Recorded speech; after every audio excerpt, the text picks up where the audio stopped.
Alright guys, I'm just showing you what kind of combos I have. So the first thing I want to show you actually is the first actually no, it's actually three. And the first thing I'd like to start out by telling you is that it's actually an infinite turn combo. And the only way to work this out is if you have the unwinding clock. If you can see that, sorry, I'm kind of getting used to this camera. And the time vault. This is actually a kind of messed up card right now, but it is the time vault. Now this comes in the battlefield tapped. The only way to untap it is to skip your turn, the current one that you're on, or if you have the voltaic key, which I'm going to get into that. And oh wait, no, that wasn't the voltaic key. That was the unwinding clock. I'm sorry. This is the unwinding clock. I'm so sorry. This is the voltaic key. This is one mana costing. Sorry about that earlier. Oh my god, I can't believe I did that. You pay one untap target artifact. Alright, now this is an artifact, by the way, the time vault. So this is how it works.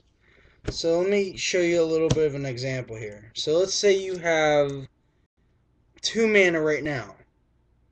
And no, you have 3 right now. How about that? And so far, you have the voltaic key, time vault, and unwinding clock in your hand. Alright? Let's just go with that. So you pay 1, play out the voltaic key, and then you pay... Oh no, you're supposed to have 4. I'm sorry. I'm so sorry. So you pay 2. So you wait till you have 4 mana to do this. So you pay the 2, play time vault since it is 2 costing, comes in the battlefield tapped, and the only way to gain an extra turn is if you have to tap it. So then you pay the 1, tap voltaic key, untap target artifact, which is this, and you pay and then you tap it, and then everything comes untapped because you have to end your turn, except for that. So then you pay 1, untap it. Let's say you get a mana next turn. So there you go. There's your extra mana. Oh wait, that was tapped. And you now have 4. And you just took your extra turn. Well, no, you have an extra turn after this one. So then, oh wait, no. Pay 1, untap target artifact. Yeah. You didn't take an extra turn yet. Sorry, I'm doing this all mixed up because I usually do this right in the game. But right now I'm in the middle of a camera, so it's kind of like stage fright, I guess I could say. It takes some balls to say that in front of a camera, but still. So you pay 4, and then you play Unwinding Clock, and then you tap Time Vault, and then you take an extra turn. Since all your mana is tapped, you untap it, everything untaps. So that's the first combination. Now, let's say you have all that out. All this, alright? Let's say you have this out, alright? The Time Vault, and the voltaic key, and the unwinding clock. Now I'm going to show you my other combination I have in my deck. It's called the TRIFECTA, as I call it. And it's basically made of Scepter of Empires.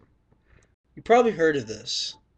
It's made of Scepter of Empires, which you just tap it. Scepter of Empires deals 1 damage to target player, and it deals 3 damage to that player if you have artifacts named Crown of Empires and Throne of Empires.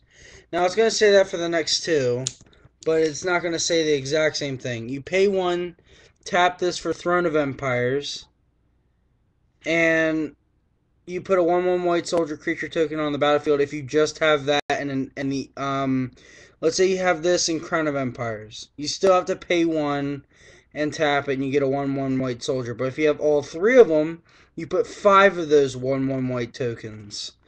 And this one's called Crown of Empires. Alright, if you can see that. If you can't, leave me a message back. Alright, but Crown of Empires, you have to pay 3, to tap target creature.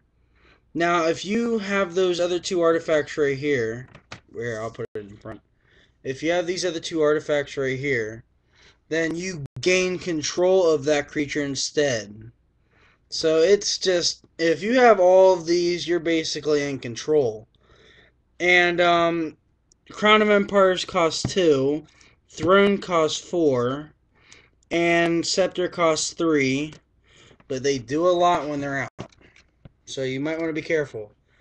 So the best thing I would do if you're going to make an artifact deck out of this is I would definitely add Darksteel Forge, and I would definitely add Platinum Angel, because they both really help out in an artifact deck like this. Because for one thing, Darksteel Forge makes all your artifacts indestructible, and especially in an artifact deck, that really helps.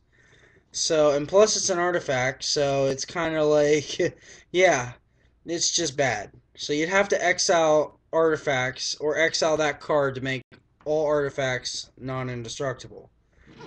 And there's also the Platinum Angel, which is an artifact creature, and the ability is that you can't lose the game and your opponents can't win.